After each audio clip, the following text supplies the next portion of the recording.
people might not want to check it out because not everyone's a nerd like me. You'll be off raiding for months, not years. Shorter than your trade routes even. The farm and I will still be here when you return. And return I shall. You had better, or I'll come find you. Trick, do you have any questions for me before I leave? No. I'll take good care of Gunhilda's reputation while you're away. I doubt she'll need help, but I'll be glad to know you're here all the same. Come, Thorstein. The market waits for no man. Coming, my love. Hey, what do you want to drink? I'm coming, Gunhilda. Wait, are you serious right now? Hold on a second.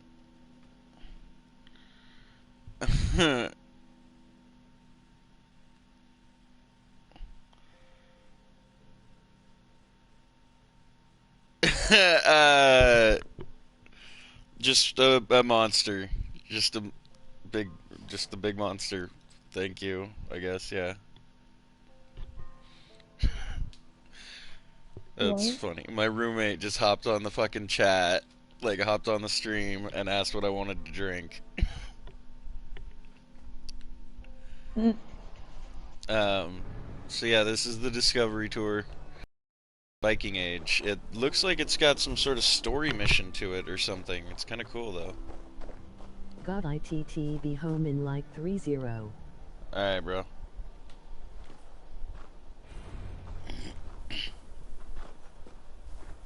Subaru here at work. Super bored. Yeah.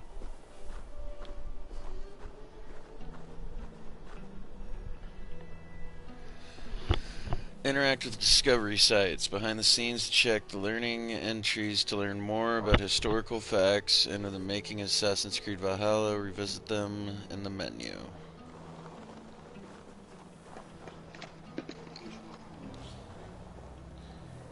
Stavanger. You coddle him, my love.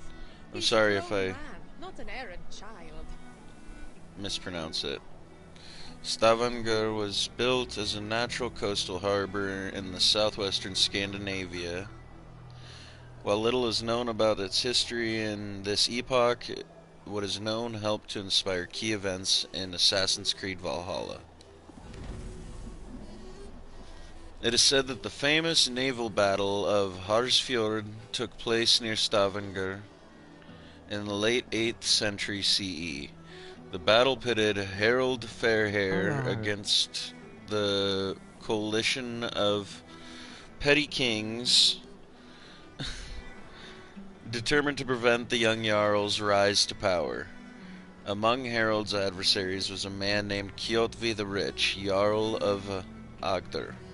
He was the inspiration for the despicable Kjotve the Cruel, whose actions in Assassin's Creed Valhalla launched the player on a quest for vengeance. To create Stavanger in Assassin's Creed, the development team drew inspiration from the trade market of Kaupang. Kaupang, pictured here, is located near modern-day city of Oslo in Norway. Oh, that's cool.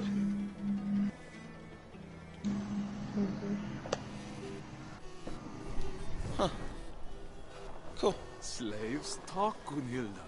If he returns to his family and says we mistreated him, I might find myself in a duel.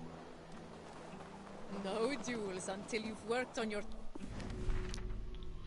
Slaves were a significant part of the Scandinavian society. Sometimes brought back by merchants and raiders, they were sold to wealthy households to help free men and free women with daily chores. Huh. I'm sure to Slaves. get practice on this expedition with Harold. Our enemies may not fight with blunted blades, but he's promised me the children of Stavanger are far more fierce. The children who struck you as you lay sleeping, then ran away laughing? You'll need to keep your wits about you if so. The bowender or freeman. The freeman is a handyman formed the core social caste of early medieval Scandinavia. They worked hard on the And farms alongside I the women literally of have their no more food households. pages after that. Yeah, see, Stevie, it's gonna hold that for reviews so it doesn't, mess with everything. Good try, though. I appreciate it. Stavanger, as with many cities in Oh, Assassin's Creed Valhalla, is based on an existing city, also called Stavanger. To reconstruct it, level designers and artists used maps, pictures and drawings by archaeologist Jean-Claude Golvin as references, adding alterations for gameplay purposes. While not all the towns resembled Golvan's drawings, some iconic details helped give a Scandinavian signature to the towns and settlements of the game, easily recognizable by players. Narrow streets, docks, and a salient longhouse in the distance, they all incite exploration and the need for adventure. okay. Isn't that pretty? Oh, wait.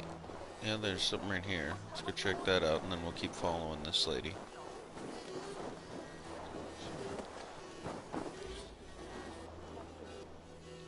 As Scandinavia in the Viking Age is depicted as the land of ice and snow, it's often believed that its frozen nature drove the Scandinavians to leave their homeland. The truth is more complicated.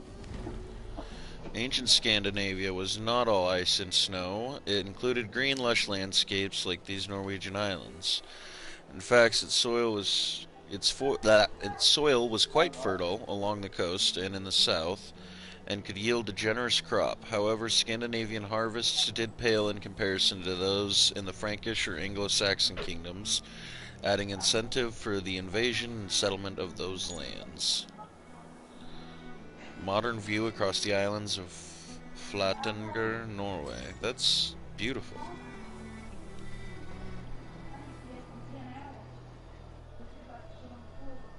Huh.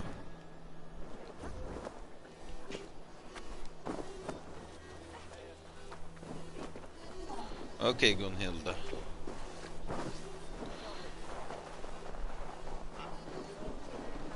Are you the Valkyrie?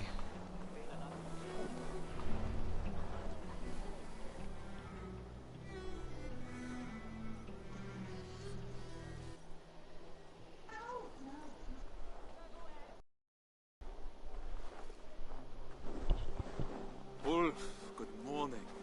My mother loved the fine woolen cloak you sold me. The stitching is exquisite. Of course. My wife takes great pride in the needlework, with good reason. You must have been blessed by Heimdall. A vision so keen and hands so steady. Only a talented mother and a very patient husband. Give Alvik a kiss from me next time you see her. I will. Fortune guide you, friend.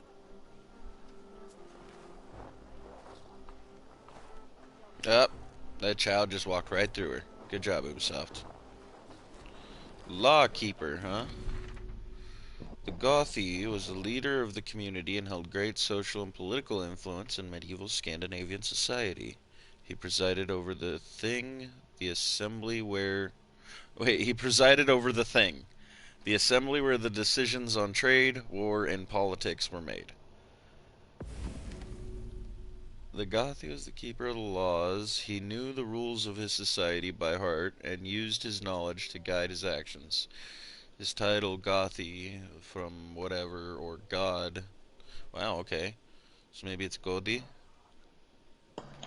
Might suggest he had a religious role. While the medieval Scandinavians did not have priests like the Christians, I'm gonna say that that's Goti, because the way that, I don't know, may have helped to oversee religious rituals, as seen in the painting. Scandinavians would have believed that the Goti served gods by knowing the law. Law was considered an instrument of order and harmony, just as gods gave order to the universe. The Gothis' knowledge of law helped to keep the peace among the humans of his community. An offering to Thor, painted by Johann Ludwig Gebhard Lund, the 19th century. Huh, pretty cool. Pretty cool, pretty cool, pretty cool. Just think. After a few raids, we'll have enough silver to leave this place for good. Have you not been happy here? With you, I would be happy anywhere. But Stavanger is small. Too small for the grand dreams of the shepherd girl. And why not? Even a worm may one day hold up the sky. Come, Mikhail has promised to aid you in my affairs while I'm at sea. You'll have plenty of time to dream while I'm gone.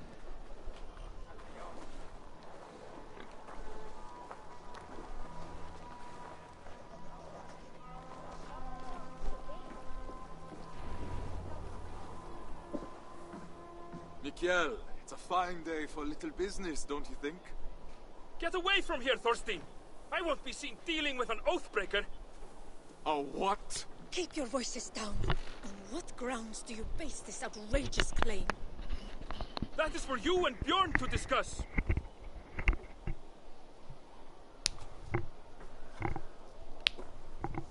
I can't believe he'd betray me like this. You haven't known Mikkel that long. He had... Not even gonna try that one. Was the Norse word used to describe a person's indestructible spirit.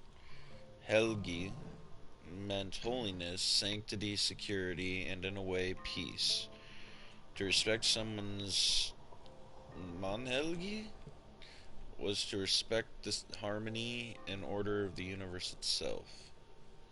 Cool. Reputation first. Not him, Bjorn. Ah, he's always sniffing about your trades like a wild dog. He envies your success and wishes to take it for himself. Well, we won't let him. We've worked too hard for him to take this chance away from us now. Yeah. Not let Bjorn get away with this, I swear it.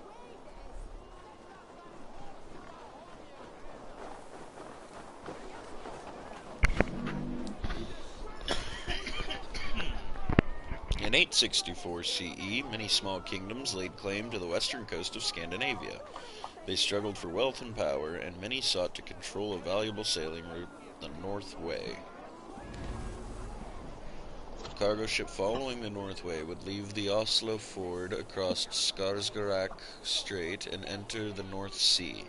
It would then hug the Atlantic coast to the North Cape, eventually arriving at the White Sea. To maintain power, kings needed to keep wealth flowing to their allies and followers. Controlling part of the North Way could help a king to keep the riches coming and keep his followers happy. These holdings allowed the young King Harold to dominate the trade route and rise to great political and social power. This map depicts the estates held by Harold Fairhair along the north coast.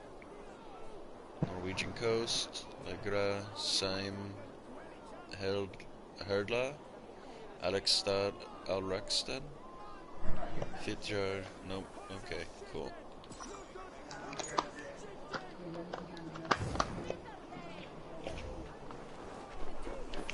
Can you pump up the belly, please?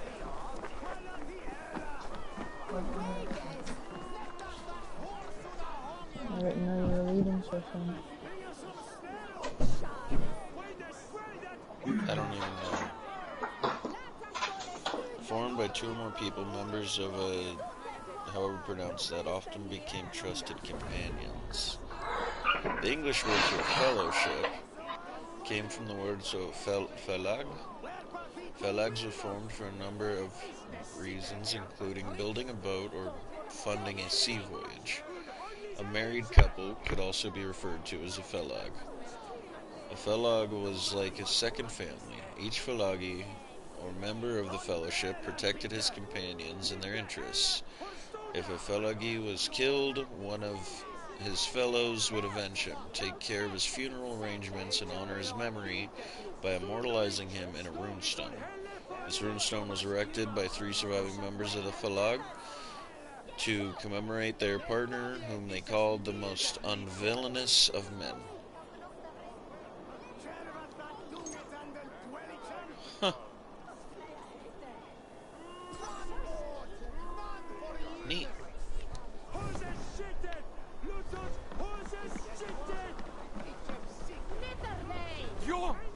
What have you done?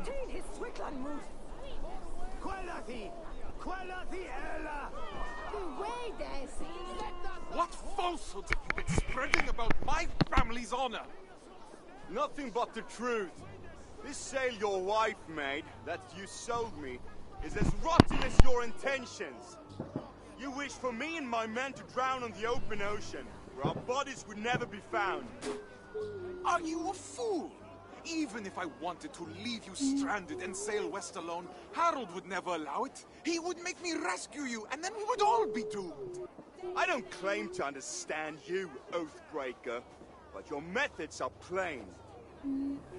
I believe I'll go inform Harold of your duplicity.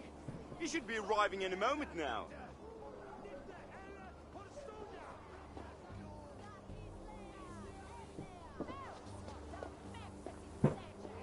My love, that is no work of mine. I know. This was done by a hand far coarser than yours. Bjorn is trying to sabotage my place on the expedition. You cannot let him accuse you in front of the assembly. No chieftain would ever take you on again. I will not see my parents starve because of Bjorn's lies. Then I must gather evidence and bring his falsehoods to light.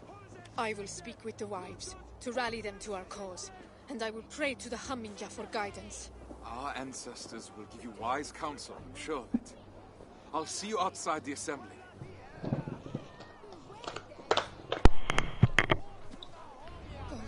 Disregard that photo that I sent off about something. Impossible. Why would I hide a sail? These crates came from not far. No local wares there.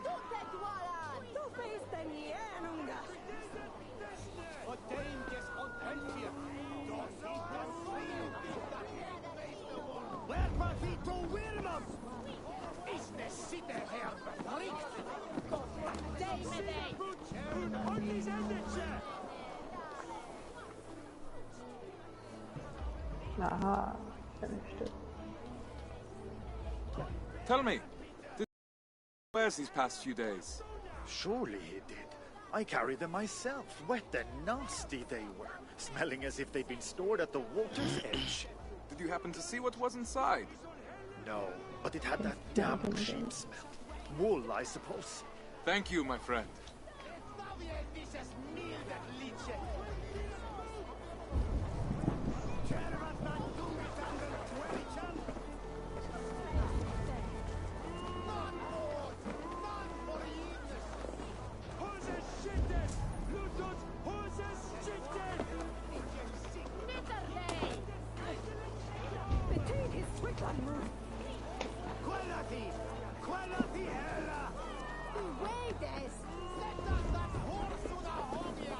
Oh, wow.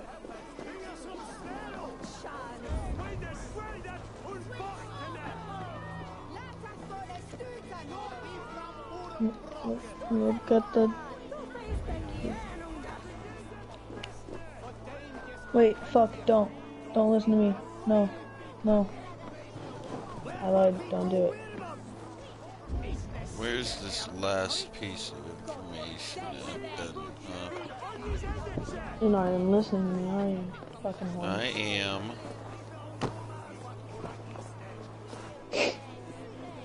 You said look at the... Wait, no, don't. Don't look at the... Never mind, don't listen to me. Never mind. Shut up. You didn't have to call me out like that. I mean... It's unnecessary. Oh, there it is.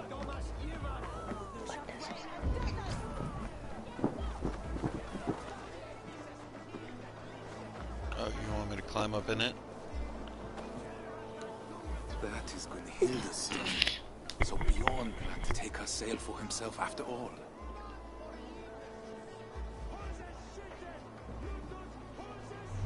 It will need to be more than my word against Bjorn. I'll need...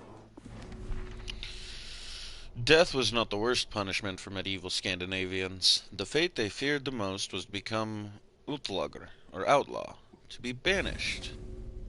The Scandinavian was nothing without their community. By being banished from society and becoming an outlaw, a person was suddenly cut off from all people they loved who gave them purpose. They were separated from the family and even their long-dead ancestors. Without land, clan, or ancestors, an outlaw was considered no more than a beast, and, like an animal, it was legal to hunt him. Banishment was a dire punishment for both the outlaw and his family. The shame and stigma of having a family member banished was great, and many Was families would. great. Well, no, it was great. Like as in, like it was a lot of. Yeah, I know. I Yeah, know. okay. And many families would do their best to forget that person. However, some chose to stick by the banished and share in their punishment. This was the case of Eric the Red, a famous Utlager when he was banished from Iceland. His family left the island with him and settled in Greenland. Pictured here is a reconstruction of Eric's staður, the farm Eric left in Iceland. Huh. Cool.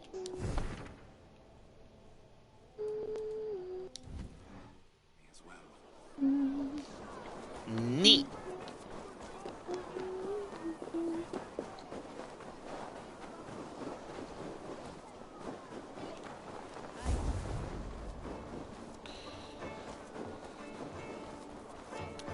What's this? Games and sports. Medieval Scandinavians enjoyed games and activities in their free time. These sports were not played just for fun. They were a chance to hone the participants' tactical cunning, and physical strength. Indoor board games are often strategy contests like chess or checkers. In the game of Tafel, one player controlled a king and his personal guard. He had to survive against the other player's group of attacking pieces, who were placed around the four sides of the board. This chess piece used in Tafel was made from a bone. Pieces could also be made from other materials such as wood, tooth, and walrus ivory. Outdoor sports were very physical and competitive, requiring strength, endurance, and agility. One activity was the glima, a form of wrestling with no holds barred. In the glima, each wrestler had to struggle to keep his opponents pinned to the ground. Medieval Scandinavians also loved to ski. Where the fuck did that come from? All this gruesome, dark shit, and it's just like, they love to ski. Yeah, I don't know, man.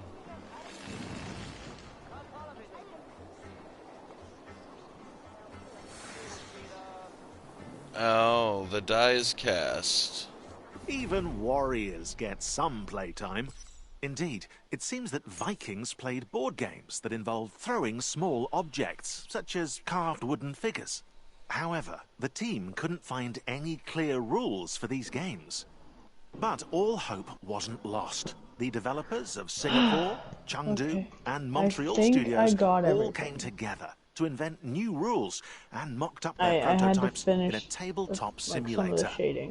And then probably got really angry when one of them won and the rest lost. Everyone on the team could experience and enjoy the evolving versions of the Orlog 2.0. A first physical prototype was also made, using real dice that were painted over. The game of Orlog was reborn. And AC Valhalla's version of the Orlog was so loved by fans that Ubisoft partnered with Pure Arts to produce real-life Orlog sets. Nice. It's not nice. You don't like it.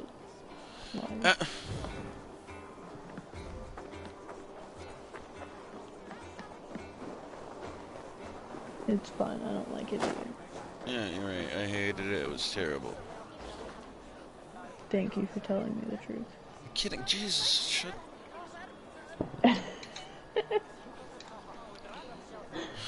Runes and runestones.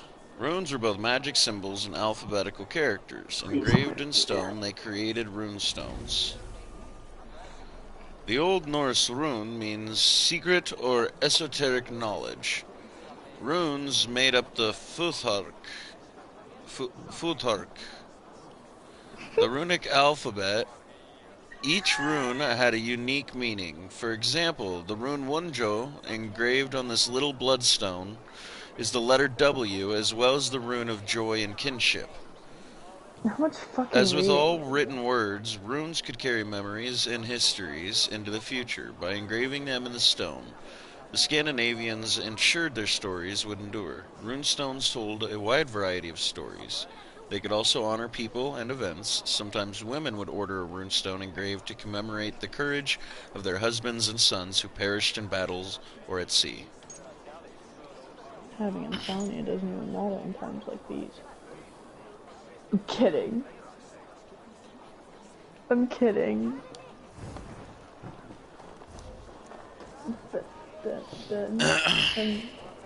I was kidding. Hey, you don't need to hang around if you're bored. Friends, neighbors, listen to me. Bjorn has declared me Oathbreaker, calling my good name into question. We saw the sail. It would have torn in the first gust of wind. That was a sail he bought from Notfall, carried to us in sea-soaked wood. My wife's sail, he kept aside for himself, to use once he reached the open sea. I am familiar with Gunhilda's stitching. That sail was no work of her hands. What reason does Björn have to lie? If revealing the truth is as simple as you say. He hoped to turn Harold against me, to keep me from tomorrow's expedition, to hide the truth until I had already been exiled. If you care for we who will travel with him, this insult cannot go unanswered. He would endanger his crew for a petty grievance. He is unworthy of command. Free men of Stavanger, hear me. We must inform the assembly. We must inform Harold Jarl. Only then will our safe return be assured. Are you with me?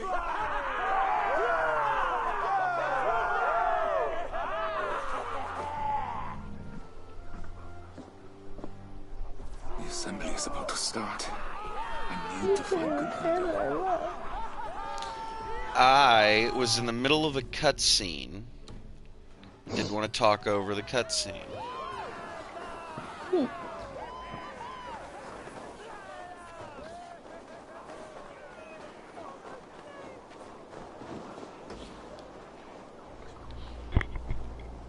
Fashion, a status symbol. Fashion was the way for medieval Scandinavians to showcase their wealth and influence. A person's jewelry and the color of their clothing were important status symbols. Deep, richly colored fabrics were valuable.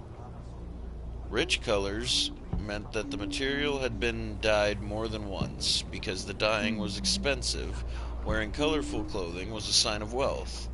Some colors were intended specifically for high society. According to archaeologists, blue fabrics were often worn by the very wealthy. Jewelry was another sign of social status. The more expensive the jewelry, the wealthier its wearer. The size, material, and quality of the pieces of jewelry determined their value. Silver was the most common metal in jewelry. Gold would have been worn only by very wealthy individuals. Colorful glass or stone beads were also prized fashion accessories. Cool. I meant to show you guys the jewelry, but I messed up. It's too late now, so...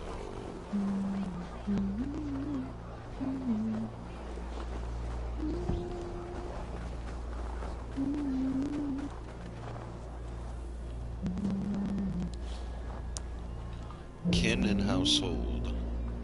Family was the cornerstone of ancient Scandinavian society. A person's spiritual and legal identity was tied to their family and heritage. Family members shared more than blood. They were bound together by a spirit called a hamangja. I don't know. No, that's probably wrong. But it was responsible for the prosperity and luck of the family. Family mattered more than on a spiritual level. It also defined a person in the eyes of the law. Rules about landholding, inheritance, and more were all centered around the family rather than the individual. A person who did not know their lineage or ancestry was not legally recognized. It was common practice to honor one's kin, whether living or dead, by engraving their stones and deeds on runestones like this one.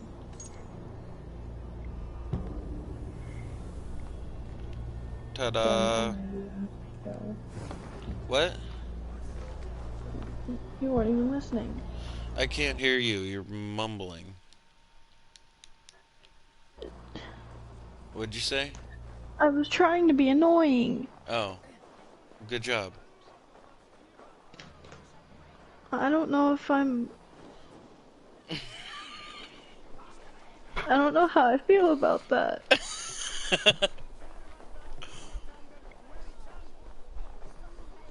I'm gonna go cry now. No. It's too late. Don't do it. I'm crying. Oh. A hooded cloak and a red sash. Only a few subtle hints, details hint at the Assassin's Creed background. Every detail matters when designing a main character. Personality, backstory, mannerisms.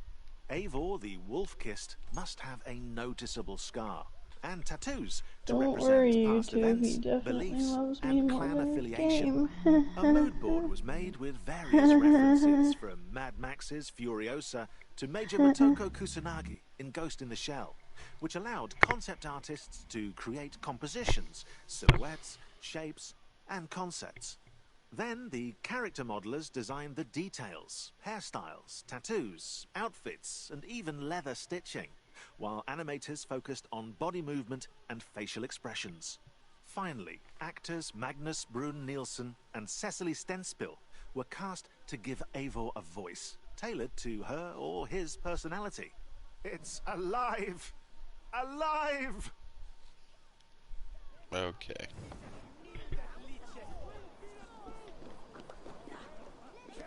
Okay. Okay. Okay. The Thing, or Assembly. The Thing. So apparently that little symbol there means the same thing as T and H together, so the Thing was an assembly of Norse freemen whose discussed politics, war, and trade, and acted as a court of law. Rules were made, crimes judged, and punishments doled out.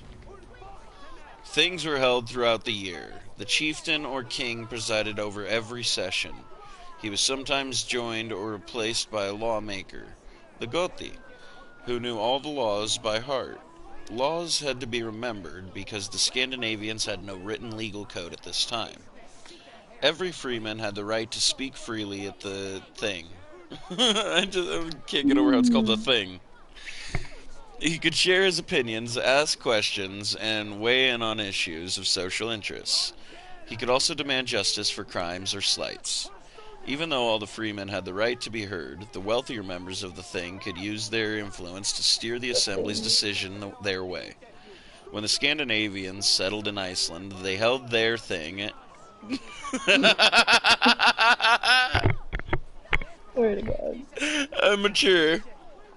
They held their Thing in a place called Thingvellir, the assembly field. Here's a photograph of Thingvellir today. Thingvellir. Wow, it's pretty. That's amazing. They held their Thing, guys. They held their Thing, guys. He's adorable. Wow, look at that. That's a big thing. I cropped it, so all you would see is his adorableness. Yes. I found your sale and the mark of the goods Bjorn claimed were ours. He's lies cute. are already falling apart. You've done well, but I fear what you have Say found he's may not be fucking enough cute. to convince the assembly. No. What will you do? I will demand a Manjatnater. The audacity. First of all. His reputation cannot compete with ours. Second of all. Sound plan. I have rallied Just the say wise he's to our cute. cause and prayed to the gods. Even if you lose, my silver-tongued warrior, the women will make the assembly see reason. I see my heart beats as fiercely as ever. Go now. His grandma Reclaim just our yelled honor. at a table or something. I'm quite scared. Bless me as I defend my honor. Good. For my life, perhaps. The free women. Medieval Scandinavians were quick to defend their honor. Someone who felt disrespectful could ask for a contest to determine who was in the right.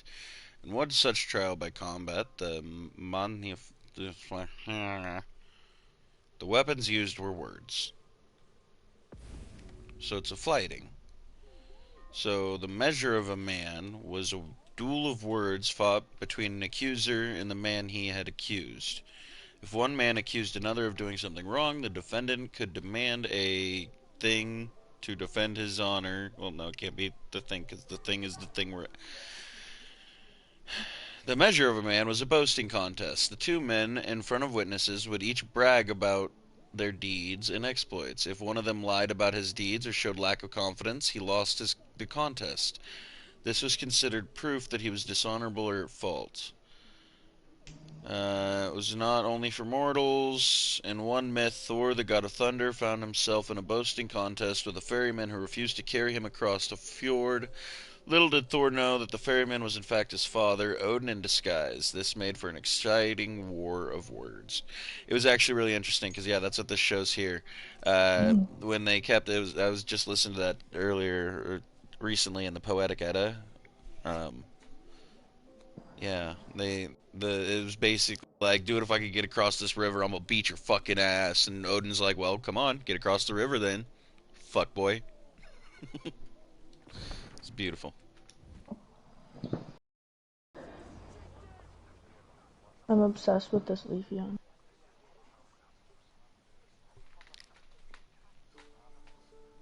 Thorstein Oathbreaker. But also, just thought it needed to be seen again. Men of the assembly, Bjorn claimed the sail I sold the him picture was rotten. I just sent. But I have found Gunhild's work hidden, and the sail he claimed was mine came in sea-soaked wood from Notfall. He sought to ruin my reputation to cover up his poor trade, all so he could claim Harold's favor as his own.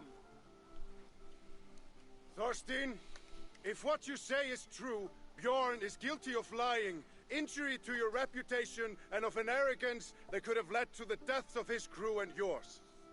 Yet he was the one to bring you before the assembly. So now you must choose. How will you defend your honor? We will have combat aplenty across the sea. I choose the Manjapnatur. Come then. My tongue is as sharp as my blade. Declare yourself worthy, if you can. Okay, so they want me to do this, but I don't know how to do that. I don't know this guy. You only have a limited time to answer. I'm the finest of navigators, at home on the sea.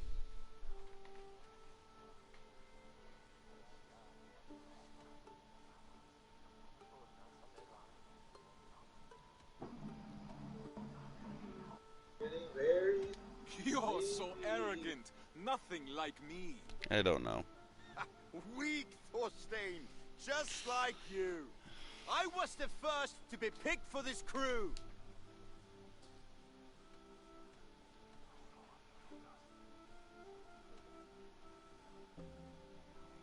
And Harold sought me when he already had you. How can he believe you are the better choice? You're playing him for a fool. You're a liar, a thief, and a braggart, a pest.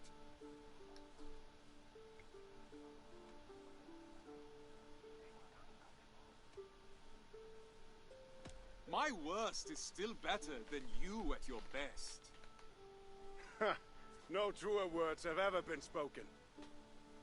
It's a shame I have to step in. It's clear that Thorstein is the one who has been wronged.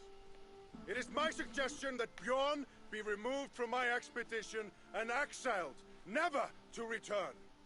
His lands and trade goods will be forfeit, gone to pay the costs of finding another navigator with so little time to spare. No, Harald. Do not draw more of my wrath upon yourself. I could have named you a murderer and demanded your death.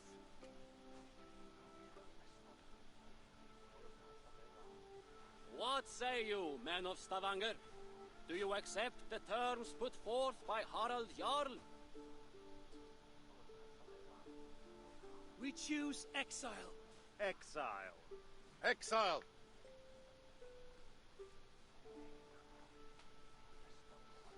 Then it is decided.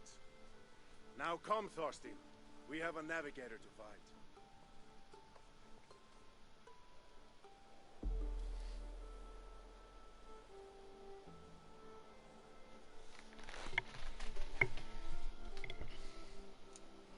Why'd you mute yourself? I wanted to hear your reaction when you saw that picture again.